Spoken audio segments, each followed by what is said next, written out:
आप सबको जय मसीह। आइए हम एक वचन को आपको बताएंगे कि अधर्मी न्यायाधीश और विधवा का दृष्टांत। परमेश्वर प्रभु यीशु मसीह ने हमें क्या सिखाया है कि प्रार्थना किस प्रकार करना चाहिए।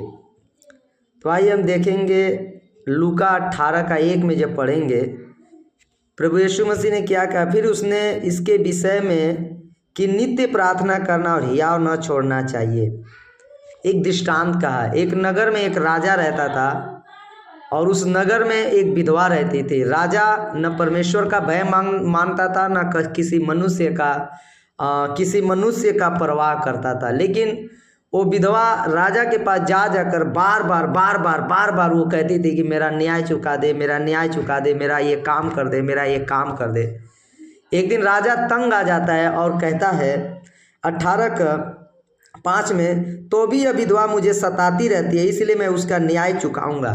कहीं ऐसा ना हो कि घड़ी घड़ी आकर मुझे तंग करे तो मेरी नाक में दम करे। तो राजा क्या बोलता है कि उस विधवा से तंग आ जाता है और मैं उसका न्याय चुकाऊंगा। उसी तरह परमेश्वर कहता है, इसलिए 6वां में, इसलिए क्या परमेश्वर अपने चुने हुओं का न्याय न चुकाएगा जो रात दिन उसकी दुआई देते हैं। क्या वह उसके विषय में देर करेगा? तो परमेश्वर आज कह रहा है, प्रभु यीशु मसीह कह रहा है, प्रभु का आत्मा बोल रहा है कि आप जो प्रार्थना कर रहे हैं उसमें परमेश्वर देर नहीं करेगा। लेकिन कब? जब आप उस विधवा की तरह रात और दिन आप परमेश्वर से दुआई देंगे।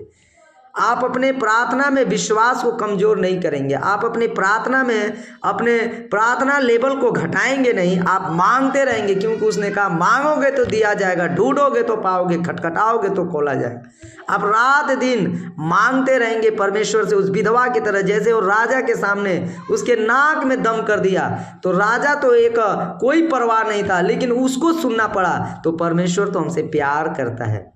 परमेश्वर तो हमारे लिए अपने पुत्र को यीशु मसीह को कुर्बान कर दिया ताकि तीसरे दिन वो मुर्दों में से जी उठा। वो हमसे इतना प्यार करता है तो हमारी प्रार्थना को क्यों नहीं सुनेगा। लेकिन बहुत लोग प्रार्थनाएं करते हैं, 2 दिन करेंगे, 3 दिन करेंगे और फिर छोड़ देते हैं। उनका विश्वास कमजोर हो जाता है। लेकिन जो अपने विश्वास में कमजोर नहीं तो मांगते रहते हैं। परमेश्वर आज कह रहा है उनकी प्रार्थना में वो देर नहीं करेगा, विलंब नहीं करेगा, वो तुरंत उनकी प्रार्थना को सुनेगा। परमेश्वर आप सबको आशीष करे इस वचन से। प्रभु आपको ब्लेस करे। हम विश्वास करते हैं जितने लोग सुने उनको परमेश्वर ने आशीष दिया और आज से वो प्रार्थना करने वाले